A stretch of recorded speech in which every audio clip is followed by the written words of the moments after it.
आणि आता एक महत्त्वाची बातमी, सैफ अली खानवर हल्ला झाल्यानंतर त्याला रुग्णालयामध्ये पोहोचवणाऱ्या रिक्षा चालकानं या संदर्भात माहिती दिलेली आहे। त्यानं काय माहिती दिली आहे तीही आपण ऐकूयात।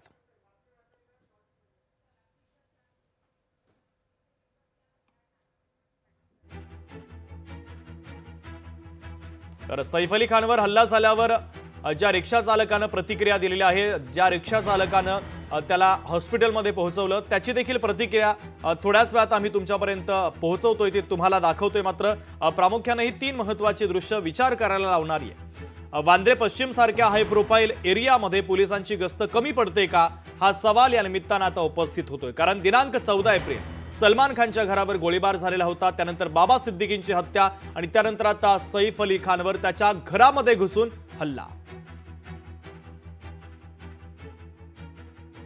उनके हालात कैसे लग रहे थे जब आपके रिक्शा में बैठे, हालात कैसे थे उनके? वो थोड़े नॉर्मल थे, थोड़ा डरे हुए भी थे, बट ये सहमे हुए थे, इतना सब वो नहीं थे। हाँ, जैसे सहमे हुए तो थे, जैसे घाव तो लगा ही होता। कितने लोग थे जब वो नीचे आए तो कितने लोग थे? सैफ अली खान अकेले थे और हाँ, इतना मैं ध्यान नहीं दिया, तो उनको मैं देख के थोड़ा घबराहट हो गई।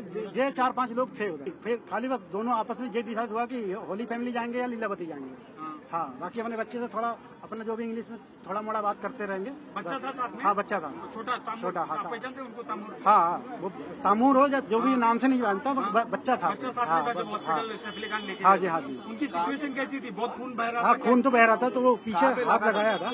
एक पीछे देखम दिख रहा था, एक गर्दन शायद दिख रहा था। उनके हालात कैसे लग रहे थे जब आपके रिक्शा में बैठे, हालात? पुढच्या बातमीकडे वळतोय। सैफ अली खान हल्ला प्रकरणामध्ये आतापर्यंत 14 जणांची चौकशी करण्यात आली। सैफ अली खानच्या घरामध्ये काम करणारे सुरक्षा रक्षक, नोकर या सर्वांची आता चौकशी करण्यात आली।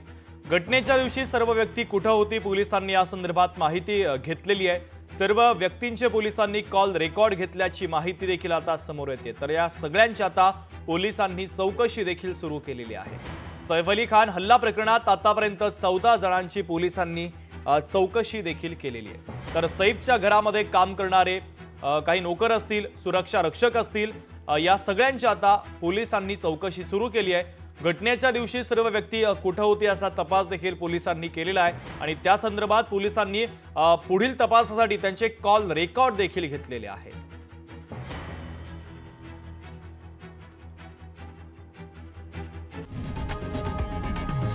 लोकशाही मराठी ऐका, पहा, जागरूक रहा।